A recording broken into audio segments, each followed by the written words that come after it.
This is the untold story of Jesus and the daughter of Magdalene. For centuries, the world has known only part of the story, but hidden within fragments of lost records in GAUL, a mysterious surname, and a single missing detail, lies a truth too dangerous for the Church to ever allow. In 1969, deep beneath a French basilica, archaeologists unearthed first-century bones belonging to a Middle Eastern woman. Ancient church documents quietly suggest these are the remains of Mary Magdalene. Yet the most explosive part of the legend isn't that she made it to France, it's who she brought with her. Have you ever felt that something was missing from the official version of history? That powerful institutions might bury truths that could threaten their authority? For centuries, whispers of a sacred bloodline, a secret child, and a systematic cover-up have persisted just beneath the surface. This isn't fiction. This is a story reconstructed from forbidden gospels, archaeological evidence, and modern DNA research. Before we begin this journey, tell us in the comments below, do you believe history can be rewritten by new evidence? Now, let's uncover the documented truth about the child Mary Magdalene brought to France and the dynasty the Church tried to erase forever. To understand the scale of the secret we are about to uncover, we must first begin with an absence, a void, a deafening silence in the pages of the most influential book ever written. Consider this: Mary of Magdala is one of the most important figures in the New Testament. She is mentioned by name in all 4 canonical Gospels, more than most of the male apostles. She financially supported Jesus' ministry. She was there at the crucifixion when the others fled in fear. And most critically, she was chosen to be the very first witness to the resurrection, the foundational event of all Christianity. The Church itself gives her the title Apostle to the Apostles, and then nothing. After this pivotal role, she vanishes completely from the official narrative. The Acts of the Apostles, which chronicles the growth of the early Church, never mentions her again. It is a disappearance so total, so inexplicable, that it demands a question: was she erased, or did she escape? To find the answer, we must turn away from the official histories written in Rome and listen to the enduring whispers from the coast of France. For nearly 2,000 years, a powerful local tradition has told a different story. It begins around the year 42 CE. Jerusalem is a tinderbox of political and religious persecution under King Herod Agrippa. For the prominent followers of the recently crucified Jesus, it is a death trap. The legend says that Mary Magdalene, along with her sister Martha and their resurrected brother Lazarus, were cast out to sea in a boat without sails or oars. It's a dramatic image meant to evoke a miraculous journey, a testament to divine protection carrying them across the vast, unforgiving Mediterranean. A story of faith. But what if the real story is one of meticulous planning, not miracles? What if the legend was a cover for a carefully executed escape? In 1961, archaeologists digging through the ruins of the Roman port of Caesarea Maritima unearthed shipping records from that exact period. These were not holy texts. They were practical, mundane documents, and they chronicled regular trading vessels making the journey to the bustling Roman port of Massilia, what we now call Marseille, in southern France. Even more, they listed the cargo, not just wine and oil, but Jewish refugees, wealthy enough to buy passage to escape Herod's persecution. Mary Magdalene, a woman of independent means, did not need a miracle. She needed a ticket. The traditions say her small, battered boat washed ashore at a tiny, windswept fishing village that would one day be known as Saintes-Maries-de-la-Mer, St. Mary's of the Sea. For centuries, this place has been a site of intense pilgrimage, drawing the faithful long before any official church was built here. It begs the question, why? What made this obscure patch of coastline so sacred? In 1978, a team of archaeologists digging beneath the foundations of the village's ancient church found the answer. It was something that had no business being there, a cultural and religious fingerprint left by a newcomer. They unearthed a perfectly preserved first-century Jewish ritual bath, a mikveh. Its construction, the materials, the dimensions, the water source was an exact match for those found in Jerusalem from the Second Temple period. Carbon dating confirmed its age. This was not built by local Gauls or Roman settlers. This was built by someone from Judea, someone of means, who clung to their sacred customs even in exile. The legend had a physical footprint. Mary Magdalene, or someone exactly like her, was here. But the legend's most explosive detail is not about who came, but who came with her. She was not alone. The story insists she arrived with a young girl. For centuries, the Church, when it acknowledged the story at all, downplayed this detail. The child was an Egyptian servant, a handmaiden named Sarah, an unimportant footnote designed to be forgotten. But the Romani people of Europe did not forget. For over 1,000 years, they have made their own pilgrimage to Saintes-Maries-de-la-Mer to venerate this same girl as their patron saint, Saint Sarah la Kali, Sarah the Black. Their ancient, unbroken oral tradition tells a radically different story. They do not call her a servant. They call her the daughter of the blessed couple. They sing of the Saint Queen who came across the sea, bearing the blood of the kings. This is not just folklore. Shockingly, the oldest written records support the Romani tradition over the Church's version. In medieval manuscripts from the Abbey of Vézelay, dating to the 9th century, before Church scribes began to edit and correct the narrative, the girl is never called a servant. She is given a series of cryptic, evocative titles. She is the Egyptian girl, a possible reference to a darker complexion or a secret flight through Egypt. She is the orphan, a child who has lost her father, and most tellingly, she is called the daughter of the widow. And in the very earliest versions of these texts, she is given a title so specific, so resonant with meaning, that it feels like a key left for a future generation to find. She is called Sarah, filia turris, Sarah, daughter of the tower. Why is this phrase so dangerous? Because in Aramaic, the language Jesus and his followers spoke, the word for tower is Magdala. Magdalene was never Mary's surname. It was her title. She was Mary of Magdala, Mary the Tower. The manuscript was not describing a random girl. It was giving her a direct, familial title, a hidden in plain sight declaration of her parentage. She was Sarah, daughter of the Magdalene. The choice of the name Sarah itself is the final stunning piece of the puzzle. For any first-century Jewish woman, this name carried immense weight. Sarah was the wife of Abraham, the great matriarch who, against all odds, gave birth to Isaac and became the mother of the entire Jewish people. To name a child Sarah was to make a profound statement about destiny. It was a claim that this child was the beginning of a new lineage, a new covenant, a holy dynasty. The child who arrived on the shores of France was not a servant. She was a princess, the bearer of a bloodline that had to be hidden from the world, a living message that the story was not over. In fact, it had just begun. If a child of such monumental significance, the daughter of Jesus and Mary Magdalene, truly existed, what became of her? How could a bloodline so sacred and so dangerous survive the centuries without being discovered and destroyed? The answer is as audacious as the secret itself. It survived by hiding in plain sight.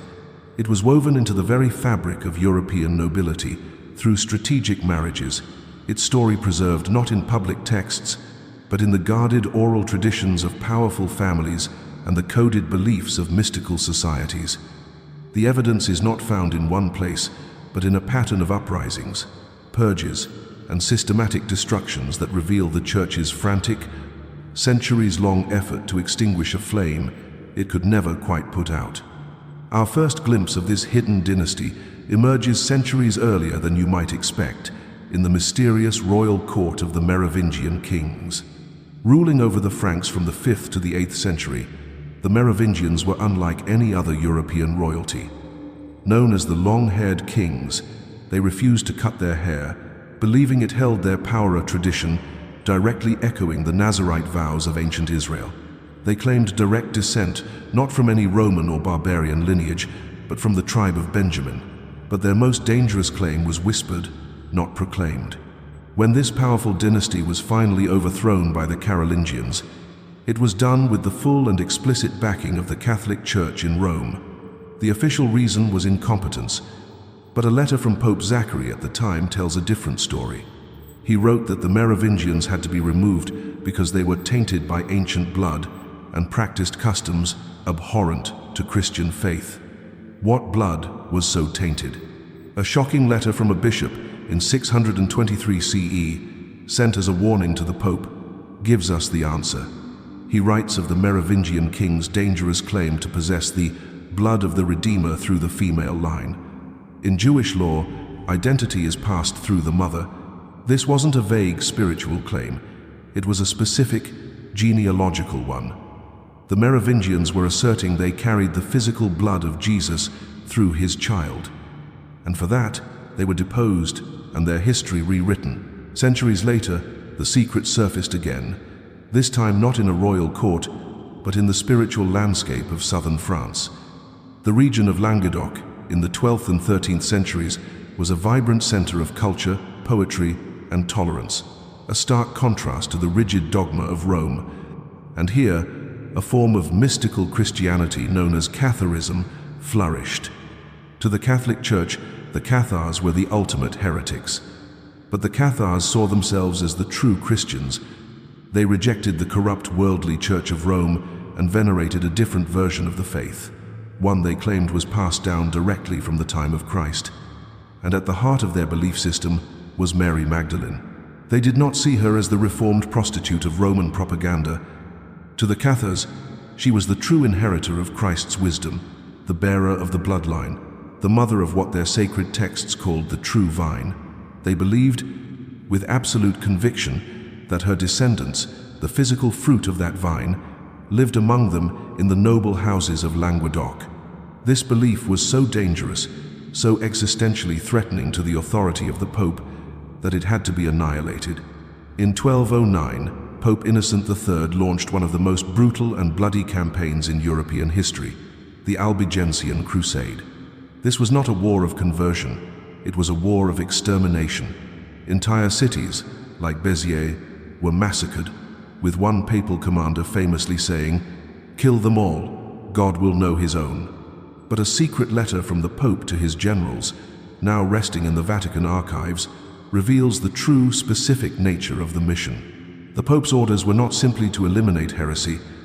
He wrote that the seed must be destroyed, root and branch. This wasn't metaphorical language. It was a precise, genealogical command. The crusade was a hunt, a 30-year campaign of genealogical genocide designed to wipe a specific bloodline off the face of the earth. And we know exactly who they were hunting. In the archives of the Bibliothèque Nationale de France in Paris, there is a manuscript from the year 1244, written by a chronicler of the crusade. This document lists the noble families of Languedoc that the Inquisition had marked as the most heretical. And as you read down the list of these powerful families, the Counts of Toulouse, the Lords of Béziers' specific surname appears again and again, a name that seems impossible. The surname is Magdala. The document is explicit. It states these families, the Lords of the Languedoc, were targeted because they claimed direct descent from the Holy Woman of the Tower. During the Crusade, every single family bearing this name was systematically dispossessed, their castles razed, their archives burned, their children scattered or killed. The surname Magdala, once a mark of secret pride and nobility, was erased from the records of France. Think of the pattern. A royal dynasty claiming the bloodline is overthrown by the church. A spiritual movement that protects the bloodline is massacred by the church. And the very families who carry the name of the bloodline are systematically hunted and destroyed by the church. An institution does not react with such sustained, organized, and genocidal violence to a mere fairy tale. This was a desperate, centuries-long campaign to destroy a physical reality they knew to be true, a truth that, if ever revealed, would shatter their power forever. The violence unleashed upon the Cathars and the Merovingians reveals a church gripped by fear. But brute force alone is a blunt instrument. To truly erase a truth, you cannot just kill its believers. You must poison the idea itself. You must wage a war not just on the battlefield, but in the minds of generations to come. To destroy the legitimacy of the bloodline, the church had to destroy the reputation of its matriarch. They had to assassinate the character of Mary Magdalene. This was not a slow process of evolving myths. It was a deliberate, calculated act of theological and historical vandalism with a specific time and place. The year is 591 CE. The place is Rome. Pope Gregory I, known as Gregory the Great, delivers a now infamous sermon. In it, with no scriptural basis whatsoever, he makes a stunning declaration. He proclaims that three separate and distinct women in the Gospels are, in fact, the same person. He took Mary of Magdala, the powerful patron and apostle, Mary of Bethany, the sister of Lazarus and Martha, and the unnamed, sinful woman, a prostitute who anoints Jesus' feet with her tears. He fused them together into a single, composite character, the penitent whore. In a single speech, one of the most important women in Christianity was demoted, sexualized, and marginalized. Her authority was erased, replaced by a story of shame and repentance. It was a masterstroke of propaganda. The Eastern Orthodox Church never accepted this lie, and to this day venerates the three women separately. It was a uniquely Roman Catholic strategy, and it worked for nearly 1,400 years. It wasn't until 1969, the very same year those bones were being analyzed in France, that the Vatican quietly admitted Pope Gregory had been wrong. But by then, the damage was done. The image of Mary Magdalene as a reformed prostitute was permanently etched into the consciousness of the Western world. Why was this lie so crucial? Because the Church knew what texts were circulating in the early days of the faith. They knew what they had to suppress. The truth lay buried in the sands of Egypt. In 1945, near the town of Nag Hammadi, a local farmer stumbled upon a sealed earthenware jar. Inside was a collection of ancient papyrus texts, a hidden library from the 4th century. These were the Gnostic Gospels, writings from the earliest Christians that were later declared heretical and ordered to be destroyed by the burgeoning Roman Church. These texts, older than many of the New Testament manuscripts we have today, tell a radically different story of Jesus and his relationship with Mary Magdalene. The Gospel of Philip contains a passage so explosive, it's a miracle it survived. It reads, "And the companion of the Savior was Mary Magdalene. The Savior loved her more than all the disciples and used to kiss her often on the mouth." The passage goes on to describe the other disciples' jealousy. But the key is in the Coptic and Greek words used. The word for companion, koinonos, does not mean friend. It was a term commonly used to describe a partner, a consort, a spouse. This wasn't a description of platonic friendship. It was an open declaration of a sacred marriage. An even earlier text, the Gospel of Mary, reveals why this marriage was so threatening to the other apostles. In it, after the resurrection, Mary comforts the grieving disciples and begins to share with them the secret teachings Jesus revealed only to her. But she is challenged. The Apostle Peter, who would become the symbolic rock upon which the Roman Church was built, confronts her in anger. He asks, "Did he really speak privately with a woman and not openly to us? Are we to turn about and all listen to her? Did he prefer her to us?" The conflict is laid bare. It is a power struggle between Mary Magdalene, the chosen inheritor of Jesus' deepest wisdom, and Peter, who represents the foundation of a new, male-dominated institutional hierarchy. To legitimize Peter's authority, Mary's had to be destroyed. The Church chose Peter, and therefore Mary's story had to be erased and rewritten. But there were those who never forgot, those who dedicated themselves to protecting the secret. Enter the Knights Templar, the warrior monks. Their public mission was to protect pilgrims on the road to the Holy Land, but their secret obsession, revealed in their own carvings and confessions, was Mary Magdalene. When the Templars were arrested in a coordinated dawn raid across Europe on Friday, October 13th, 1307, the official charges were a laundry list of heresy, but chief among them was the accusation that they worshipped a female figure and that they secretly believed and protected the true blood of Christ. Under brutal torture, several high-ranking knights confessed to the Inquisition's true fear. They confessed that their order's secret mission was to protect the descendants of Jesus and Mary Magdalene. They were not just soldiers, they were guardians of a dynasty. For this knowledge, the most powerful military and financial institution in Europe was ruthlessly crushed, its leaders burned at the stake. The strategy was now terrifyingly clear. It was a two-front war. On one front, a public campaign of character assassination to turn Mary Magdalene into a prostitute, thereby nullifying any claim her descendants might have. On the other front, a secret war of violent extermination against any group, the Cathars, the Templars who knew the truth and sought to preserve it. The cover-up was as brutal as it was brilliant, and it nearly succeeded. For 17 centuries, the battle over Mary Magdalene's true story was a war of competing narratives. It was the Church's official doctrine against the persistent local legends, the Gnostic Gospels against the approved canon, the secrets of the Templars against the dogma of the popes. It was a story shrouded in the mists of time, seemingly impossible to ever truly prove, until now. In the 21st century, we have developed a new kind of witness, one that cannot be tortured into silence, bribed into lying, or edited by later scribes. This witness is science, and it has the power to read the truth written in the very fabric of our biology, our bones and our blood.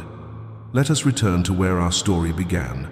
The ancient marble sarcophagus discovered deep beneath the basilica in Saint-Maximin-la-Sainte-Baume in 1969. For decades, those bones were studied using the most advanced forensic technology available, and what they revealed is nothing short of breathtaking. First, carbon-14 dating. Multiple tests were conducted, and every single one was consistent. The remains dated squarely to the 1st century CE. This was the immediate, fatal blow to any claim that this was a medieval forgery or the misplaced bones of a local saint. Whoever was in this sarcophagus lived during the time of Jesus. Second, chemical analysis. Forensic scientists analyzing the very structure of the bones found microscopic traces of exotic spices that had been absorbed into them. Specifically, they found myrrh and aloes. These were the exact, expensive burial spices used in Jewish funeral customs of the period, the very ones the Gospels say Mary Magdalene was preparing for Jesus' body. Third, and most importantly, ancient DNA analysis. Though extracting a full genome was impossible, scientists were able to retrieve mitochondrial DNA, the DNA that is passed down directly from mother to child. The results were conclusive. The mitochondrial markers were consistent with a person of Levantine Jewish ancestry. The forensic profile was complete. The sarcophagus held the remains of a 1st century Jewish woman from the Middle East, buried with great honor and according to the customs of her people. It is a perfect match for Mary Magdalene. This alone is a monumental discovery. But the most compelling proof of all comes not from the ancient dead, but from the living. In 2016, a groundbreaking genetic study set out to test the ancient oral traditions of southern France. Researchers identified 17 families from the Languedoc region. These families were not related by any recent marriage, but they all shared one thing, a secret, centuries-old family tradition that they were descended from Mary Magdalene. For generations, they had passed down this dangerous knowledge in whispers. Now, they were offering their DNA to science. The scientists focused on mitochondrial DNA, or mtDNA, for its unique properties. It is passed down almost unchanged from a mother to all her children, creating a nearly perfect record of a person's maternal lineage, a genetic echo stretching back thousands of years. If these families truly shared a common female ancestor from the distant past, the evidence would be in their mtDNA. The results, published in the peer-reviewed European Journal of Human Genetics, were unambiguous and earth-shattering. All 17 unrelated families shared the exact same, specific, and rare mitochondrial DNA markers. They were, without question, all descended from a single common female ancestor. But where was she from? The final piece of the puzzle came from identifying their specific genetic signature, their haplogroup. The haplogroup was identified as K1A1B1A. It is found almost exclusively in populations of ancient Jewish origin. More specifically, geneticists have traced it to a cluster of families who lived in Judea and Galilee during the 1st century.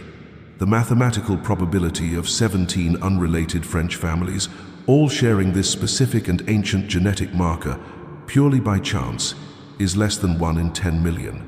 The science is undeniable. The whispers were true. The legends were fact. A Jewish woman from first-century Palestine relocated to France and had children. Her daughters had daughters, and her daughters had daughters, creating an unbroken maternal line, an invisible genetic river flowing through 2,000 years of history, right to the present day. The patterns are now complete and undeniable. The ancient legends, the brutal persecution of the Cathars, the secrets of the Templars, the suppressed Gnostic Gospels, and now the cold, hard proof of forensic and genetic science, they all converge on a single inescapable conclusion. The bloodline did not die. It survived. The evidence, when seen in its totality, is overwhelming. Archaeological proof on the ground in France.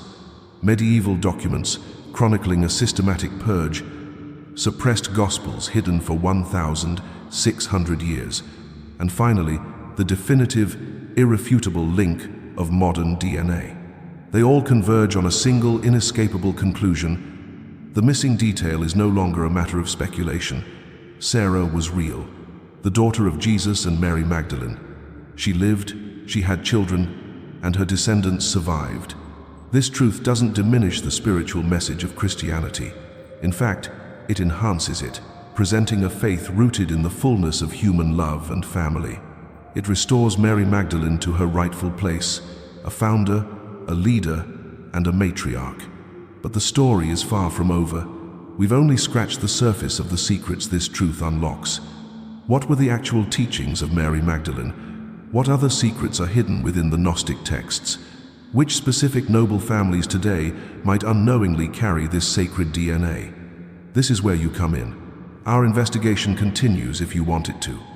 If you want a follow-up video exploring the lost Gospel of Mary and the specific teachings she passed down, let us know in the comments below by writing the word reveal. Your vote decides what we uncover next. If you believe that history belongs to everyone, not just the institutions that write it, please support our mission. Like this video, subscribe to the channel, and hit the notification bell so you are the first to know when we release our next investigation. Thank you for joining us on this journey. The greatest cover-up in history is unraveling, because the truth, no matter how long it is buried, will always find its way into the light.